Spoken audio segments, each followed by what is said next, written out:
우리는 하나님께서 구약시대에 마련해 두신 이 소재에 어떤 의미가 있고 그것이 또한 오늘날 우리에게 주는 어떠한 메시지가 있는지를 함께 나누며 은혜를 나눠보고자 합니다. 첫 번째는 하나님께서 소재를 두신 그 이유 가운데 성경에서 표면적으로 쉽게 찾을 수 있는 그 이유 중에 하나가 바로 가난한 자들을 위한 하나님의 배려다라는 것입니다. 가난한 자들을 위한 하나님의 배려. 여기에서 동물의 피를 흘려야만 드리는 그 제사 가운데 예외를 둬서 소재를 두셨다라는 것이죠. 일반적으로 하나님께 드리는 제물은 가장 값비싼 소부터 또 양과 염소가 사용되었습니다. 그리고 특별히 가난한 자들을 위해서는 집비둘기나 산비둘기를 드릴 수 있는 것도 허용이 됐습니다.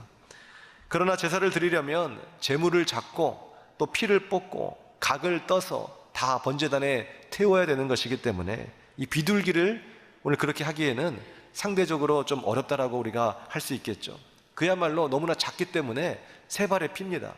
그럼에도 불구하고 하나님께서는 가난한 자들이 제물이 없어서 제사를 드리지 못하는 일이 벌어지지 않도록 비둘기라도 제물로 드릴 수 있도록 하나님께서 제물의 종류 가운데 허용해 주셨다라는 것이죠.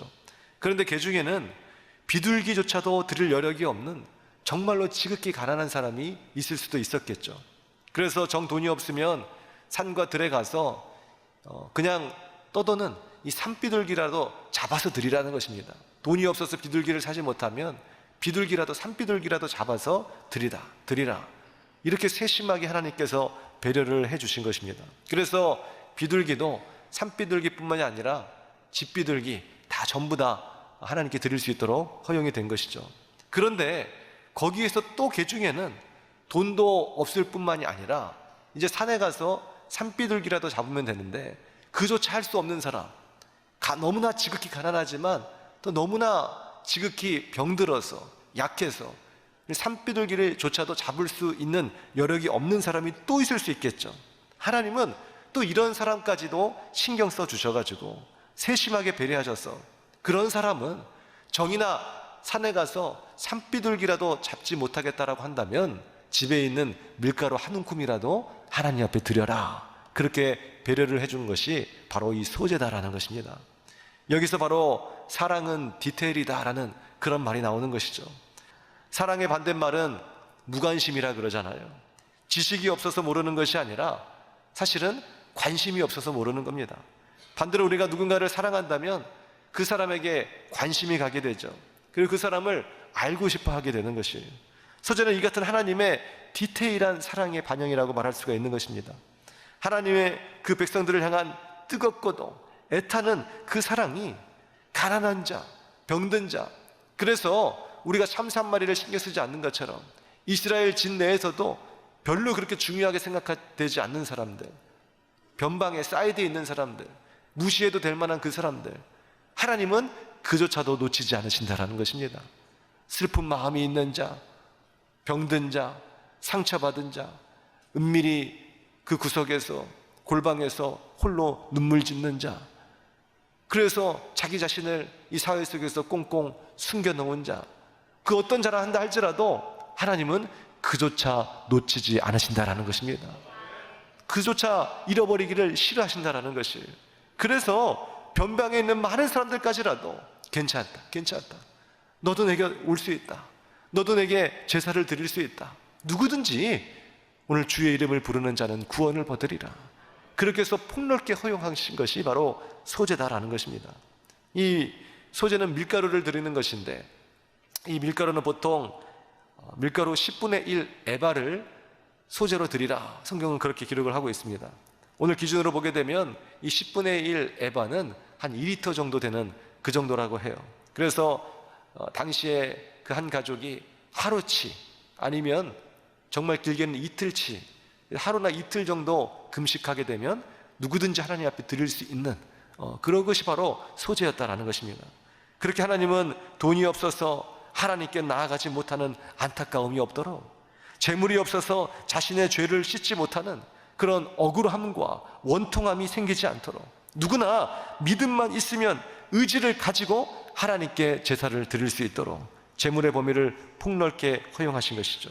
그렇게 함으로써 하나님은 단 한 사람도 잃지 않기를 원하셨다라는 것입니다. 이것은 동정이 아니라 하나님의 사랑이며 오늘 모든 이들에게 혜택을 주는 일종의 복지가 아니라 하나님의 은혜였던 것입니다. 소재에 담겨진 하나님의 그 사랑과 은혜, 오늘 이것이 더욱 선명하게 드러난 것이 무엇인가요? 그것이 바로 소재의 예표였던, 바로 소재는 이분의 그림자였던 것이죠. 바로 예수 그리스도를 통해서 더욱 선명하게 드러난 것입니다. 오늘 그렇게 하나님께서 오늘 소재로서 그 십자가상에서 들이심으로 이제는 누구든지 예수 그리스도를 바라보고 믿음으로 우리가 나아갈 수 있게 된 것입니다. 구약시대의 그 소재를 이제 들을 필요가 없겠죠. 그러나 그 영적인 의미를 담아서 내 몸과 마음 주님 앞에 드리는 소재는 우리에게 분명히 필요한 것입니다. 하나님, 부서지고 깨어지고 나는 죽고 예수가 사는 삶을 살게 하여 주시옵소서. 내가 드리는 예물도, 내가 드리는 그 시간도, 이 소재라는 것은 밀가루 한 움큼 드린다 해가지고 오늘 같이 폄하하는 것이 아니에요. 그 밀가루 한 움큼에 나의 모든 생명과, 앞서 말씀드린 것처럼 나의 그 뼈가루가 10분의 1 에바라니까요. 내 모든 생명을 담는 것이고 정성을 담는 것이고 내 재물의 전부를 담는 것이고, 오늘 그것이 바로 소재의 제사인 것입니다. 그것이 우리의 헌신이 되는 것이고 그것이 오늘 우리의 예물이 되는 것이고, 소재이신 예수 그리스도를 바라보고, 그리고 나 또한 나는 죽고 예수가 살아, 오늘 내 온몸과 내 인생이 소재로서 주님께 드릴 수 있는 저와 우리 모두가 다 되시기를 주님의 이름으로 축원드립니다. 두 번째, 이 소재를 두신 이유 가운데 표면적으로 드러난 또 다른 하나의 그 이유를 보게 되면 바로 하나님께서 첫 열매를 드리게 하시기 위함이었다라는 것을 알 수 있습니다. 레위기 2장 14절 이하를 우리 다 함께 한번 읽어볼까요? 시작. 너는 첫 이삭의 소재를 여호와께 드리거든 첫 이삭을 볶아 찌은 것으로 너희 소재를 삼되 그 위에 기름을 붓고 그 위에 유향을 더할지니 이는 소재니라. 제사장은 찌은 곡식 얼마와 기름의 얼마와 모든 유향을 기념물로 불사를 지니 이는 여호와께 드리는 화제니라. 아멘. 이처럼 하나님은 이스라엘 백성들이 곡식을 추수하게 되면 추수했던 곡식의 첫 열매를 하나님 앞에 드리라라고 했어요. 이 첫 열매를 드릴 그때는 오늘 소를 잡고 양을 잡는 그것이 아니라 모든 곡식의 첫 이삭, 첫 열매, 그것 수확한 그것을 하나님 앞에 뭐라고요? 소재로 드리라라고 하셨다는 것이죠. 여기서 우리는 하나님께서 소재를 허락하셨던 표면적 이유를 쉽게 찾아볼 수 있습니다. 아, 첫 열매를 드리게 하시기 위함인 거구나. 당시에는 또 많은 농사를 다 지었으니까요. 농사 지은 것의 그 첫 열매, 첫 수확을 하나님 앞에 드린다라는 것입니다. 오늘 첫 소산, 첫 열매, 이것은 성경 속에서 나머지 모든 곡식은 다 내 것이고 이 첫 열매는 하나님의 것이기 때문에 드린다라는, 당연히 그것이 아니에요. 성경 속에서 이 처음이라는 것은 바로 예수 그리스도, 하나님을 의미하는 것입니다. 그렇기 때문에 이 모든 소산의, 이 모든 것의 주인이 하나님이신데 이 모든 소산의 주인이 하나님이시라는 것을 이 첫 열매에 담아서 이 첫 열매에 완전히 녹아들여서 오늘 이 첫 열매를 주님 앞에 드립니다. 그렇기 때문에 이 첫 열매를 드리는 것은 내 모든 소산은 주님의 것입니다라고 고백하는 것이에요. 한 해 추수하여 거둬들인 이 모든 열매들이 다 하나님의 것입니다. 내 모든 땅의 모든 소산도, 가축도, 새끼도, 또 내 자녀들도, 이 모든 것이 다 하나님의 것입니다. 이것을 고백하며 드리는 것이 바로 첫 열매다라는 것입니다. 그래서 이 첫 열매를 드리는 소재는 내게 주신 이 모든 것을 다시금 하나님 앞에 내어드린다는 그런 헌신의 의미가 담겨져 있는 것입니다. 11조 닦으면 10의 9는 내 것이고 10의 1은 하나님의 것입니다라고 드리는 것이 아니라, 우리가 매달 11조를 드릴 때는 그 10의 1에 모든 것을 담는 것이에요. 내 재물의 모든 것이 하나님의 것입니다. 주신 이가 하나님이십니다. 내 가족 하나님의 것입니다. 나의 인생 하나님의 것입니다. 오늘 나의 생명조차도 이것은 하나님의 것입니다. 거기에 모든 것을 다 녹아뜨려서 거기에 모든 의미를 담아서 하나님 앞에 드리는 그것이 첫 예물, 오늘 또 10의 1조의 의미가 담겨져 있다는 것입니다. 오늘날 우리는 이 도시에서 농사를 지으시는 분들은 거의 없기 때문에 직장에서 첫 월급을 받거나 오늘 사업장에 첫 소득이 있을 때 이 첫 열매를 하나님께 드리곤 하죠. 물론 이것은 오늘날 모든 헌금이 그렇듯이 당연히 강제성이 있는 것이 아닙니다. 하나님은 억지로 드리는 그 예물을 기뻐 받으지 않으시고 인색함으로 드리는 예물을 하나님은 제일 싫어하시기 때문에 그런 것이죠. 오직 자원하는 심령으로 감사와 기쁨으로 드리는 그 예물을 하나님은 기뻐하시는 줄 믿으시기 바랍니다. 그래서 이 소재는 구약시대 때부터 의무제가 아니에요. 의무제가 아니라 자원제에 속합니다. 그러니 누구든지 자원하는 심령으로 이 소재를 드릴 수 있었던 것이에요. 그러나 강제로 억지로 반드시 드려야 될 그 의무제는 아니었다라는 것입니다. 하나님은 억지로 인색함으로 드리는 제사가 아닌 감사와 기쁨의 눈물의 제사를 받기를 원하셨기 때문에 그런 것이죠. 가끔씩 처음 이제 사회 나가서 첫 월급을 받고 첫 월급을 뜯지 않은 채 고스란히 가슴속에 담아서 첫 열매를 드리는 그 청년들을 제가 종종 봅니다. 기도를 받으러 이렇게 오죠. 그러면 인간적으로는 때로는 좀 안타까운 마음도 좀 앞설 때가 있어요. 그러면 안 되는데, 야, 이 사회 초년생이 정말로 어렵게 취업을 해서 그간 참 쓸 것도 많고 여러 가지가 있을 텐데 그 월급을 뜯지도 않고 고스란히 하나님께 드린다. 얼마나 쓰고 싶었을까?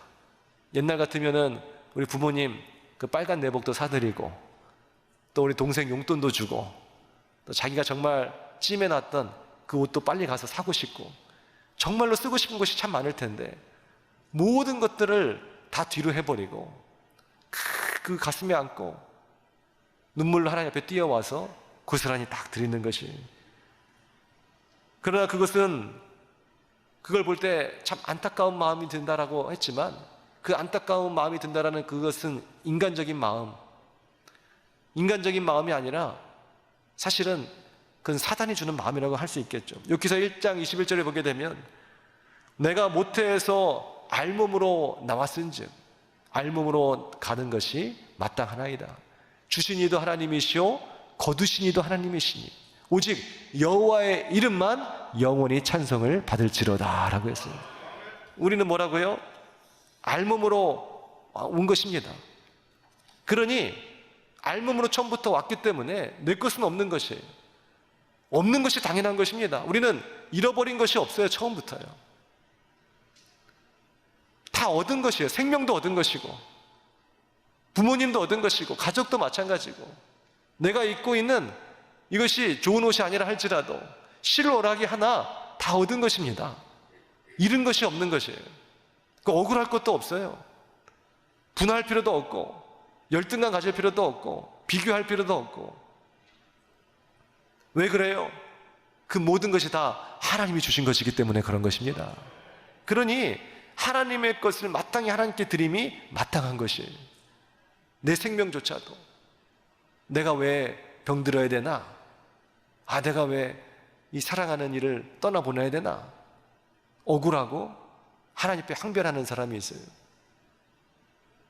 우리가 만약 누군가에게 선의를 베풀었어요. 처음부터 모든 것을 다 제공해 줬어요. 그 액수가 한 몇십억, 몇백억이라고 해볼까요? 그래서 어차피 그건 다 내 거예요. 내가 다 제공한 것이기 때문에. 근데 거기서 내가 일부를 가져온다고 했을 때 그 사람이 막 항변하고 화내면 이건 적반하장이겠죠. 은혜를 모르는 사람일 거 아닙니까? 근데 우리는 하나님 앞에 항변해요. 왜 내게 물질을 뺏어갑니까? 내게 왜 건강을 뺏어갑니까? 그 많은 것들이 하나님 뺏어간 것도 아니고 자기의 실수와 자기의 또 실패와 자기의 죄악의 결과치가 상당히 많잖아요. 그럼에도 불구하고 하나님 앞에 항변하고. 근데 사실은 우리는 욥과 같은 고백을 해야 됩니다. 처음부터 우리는 알몸으로 왔기 때문에 알몸으로 가는 것이 마땅한 것이고 주신 이도 하나님이시오 거두신 이도 하나님이신 것입니다. 그럼 도대체 뭐가 남는가? 맞아요. 여호와 하나님의 이름만 남는 것이에요. 오직 여호와의 이름만 영원히 찬송을 받을지로다. 그분은 창조주 하나님이시고 나는 한낱 피조물에 불과하다는 그 사실을 절대로 잊지 말아야 되는 것입니다. 거기에 은혜가 나오는 것이고, 거기에 하나님 앞에 부복하는, 절대적으로 복종하는 예배가 나오는 것이고, 거기에 하나님의 말씀이라면 내 자신의 생각과 경험을 복종시켜서 아멘으로 받고, 내 생각, 내 주장보다는 하나님의 말씀을 따르는 순종이 거기서 나오는 것이에요. 잃을 것이 없는 것이에요. 그래서 당연히 그 첫 예물을 가지고 온 것이 안타까운 것이 아닌 거예요. 당연히 하나님의 것이에요. 그것은 그걸 드리지 않는 것이 원래 이상한 것이죠. 내 모든 것이 하나님의 것이고, 근데 하나님은 첫 예물을 드리라는 이 소재를 우리에게 주셨기에 첫 예물을 드리는 것입니다. 그러나 이 첫 예물 안에 모든 것을 담는 거죠. 하나님, 직장을 주시니도 하나님이십니다. 내가 이후로 또 월급을 받을 텐데 오늘 그 월급 또한 다 하나님의 것이에요. 나의 청춘도, 나의 인생도, 내 생명도, 이것이 뭐라고요? 바로 첫 열매의 의미다라는 것입니다. 오늘 이때 그럼에도 불구하고 오늘 우리는 인간적인 생각으로 그 첫 예물 쓸 때도 참 많이 있을 텐데 하나님께 드리는구나라고 생각할 수 있겠지만, 하나님이 중요한 것은 결코 그 사실을 외면하지 않으신다라는 것이에요. 하나님이 알고 계신다라는 것입니다. 하나님께서 그 청년의 마음을, 너무나 소중한 그 예물인데 눈물로, 기쁨과 감사로 뜯지도 않고 막 교회로 달려와서 기도를 받고 하나님께 드리는 그 예물을 하나님은 주목하고 계신다는 것입니다. 시편 20편 1절에서 5절 말씀을 우리 한번 다 함께 한번 읽어볼까요? 시작. 환난 날에 여호와께서 내게 응답하시고 야곱의 하나님의 이름이 너를 높이 드시며 성소에서 너를 도와주시고 시온에서 너를 붙드시며 내 모든 소재를 기억하시며 내 번제를 받기를 원하노라. 내 마음의 소원대로 허락하시고 내 모든 도모를 이루시기를 원하노라. 우리가 너의 승리로 인하여 계가를 부르며 우리 하나님의 이름으로 우리의 길을 세우리니 여호와께서 내 모든 기도를 이루시기를 원하노라. 아멘. 하나님이 어떻게 하신다고요? 너의 모든 소재를 기억한다라는 거예요. 네 모든 소재를 기억하시며 네 모든 번제를, 네 모든 예배를 받기를 원하시니라. 소재를 드린 그 사람, 번제를 드린 그 사람, 뭐라고 말씀하신다고요? 네 마음의 소원대로 허락하시고 너 인생의 모든 도모를 이루시기를 원하노라 라는 것입니다. 정성스러운 눈물과 하나님께 드리는 헌신과 오늘 그 눈물의 감동의 깊은 예배가 아무것도 없으면서 하나님 앞에 항변만 하는 사람이 있어요. 오늘 우리는 어느 때인가 야곱과 같은 기도를 한번 해보았는가? 자기 자신에게 한번 물어봐야 돼요. 나는 타성에 젖은 신앙인인가? 교회의 성전의 뜰만 왔다 갔다 밟는 그런 사람인가? 아니면은 야곱처럼 하나님께서 나를 축복해 주시지 아니하신다면 내가 이 성전을 떠나지 아니하겠나이다. 가슴으로 찢으며 눈물을 흘리며 주님 앞에 매달린 적이 있었는가? 그 어느 시인이 그랬잖아요. 연탄재 함부로 발로 차지 마라. 너는 언제고 이 연탄재처럼 뜨거웠던 적이 있었는가? 그런 불탔던 적이 있었는가? 그런 열정도, 그런 뜨거움도 인생에 한 번도 없어놓고 연탄재 이거 하면서 발로 차지 말라는 거예요. 그 고귀한 것은. 나는 언제고 한번 주님을 향한 이 뜨거운 연탄재처럼 내 인생을, 내 청춘을 불살랐던 적이 있었는가? 물어봐야 돼요. 내 인생을, 내 청춘을 주를 위해서 드렸던 그 사람, 오늘 이 시간에 이 예배가 그냥 헛된 예배, 타성에 젖은 예배가 아니라 너희는 너희 몸을 하나님이 기뻐하시는 거룩한 산 제사로 드리라. 이는 오늘날 너희에 드릴 영적 예배니라. 주님께서 기억하신다라는 것입니다. 내 아들이, 내 딸이 그래 눈물로 지금 첫 예물을 드리니, 눈물로 이 제사를 드리니, 감사와 기쁨으로 네가 하나님 앞에 나와 예배를 드리니 내가 너를 기억한다. 내 모든 소원을 이루기를 원하노라. 네 모든 도모가 이루어지기를 원하노라. 이것이 하나님의 은혜요 축복이라니까요. 오늘 우리는 이런 소재가 우리에게 반드시 있어야 되는 것입니다. 첫 열매를 드리게 하기 위해서 주님 앞에 내 몸을 불살라 내 모든 정성과 헌신을 바치라고 하나님께서 이 소재를 허락하셨다라는 것입니다. 우리 첫 열매 역시 또 궁극적인 예표는 무엇이겠어요? 무엇에 대한 그림자입니까? 바로 부활의 첫 열매가 되시는 예수 그리스도, 그분에 대한 예표인 것입니다. 고린도전서 5장 17절 이하를 다 함께 한번 읽어볼까요? 시작. 그리스도께서 다시 사신 것이 없으면 너희의 믿음도 헛되고 너희가 여전히 죄 가운데 있을 것이요 또한 그리스도 안에 잠자는 자도 망하였으리니 만일 그리스도 안에서 우리의 바라는 것이 다만 이생뿐이면 모든 사람 가운데 우리가 더욱 불쌍한 자리라. 그러나 이제 그리스도께서 죽은 자 가운데서 다시 살아나 잠자는 자들의 첫 열매가 되셨도다. 사망이 사람으로 말미암았으니 죽은 자의 부활도 사람으로 말미암는도다. 할렐루야.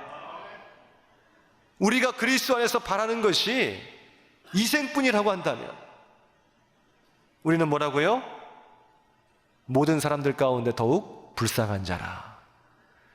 오늘 우리가 하나님 앞에 나와서 온 우주 만물의 주인이신, 다스리시는 왕 대신 하나님 앞에 나와서 고작 하는 일이 이 세상의 삶뿐이라면 하나님 취업되게 해주세요.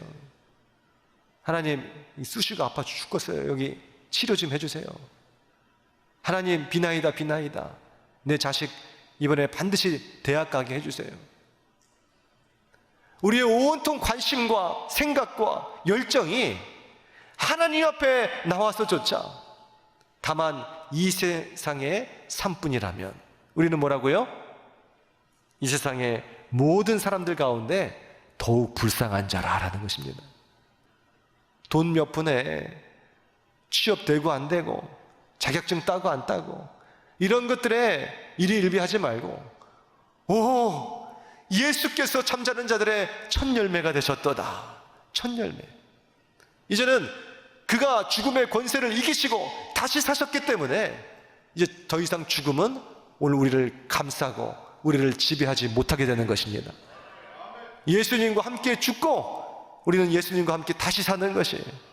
두 번째 잠자는 자들의 열매가 되는 것이고 누구는 세 번째 열매, 네 번째 열매, 다섯 번째 열매, 천 번째, 만 번째, 10만 번째, N 번째의 열매가 되는 것이에요.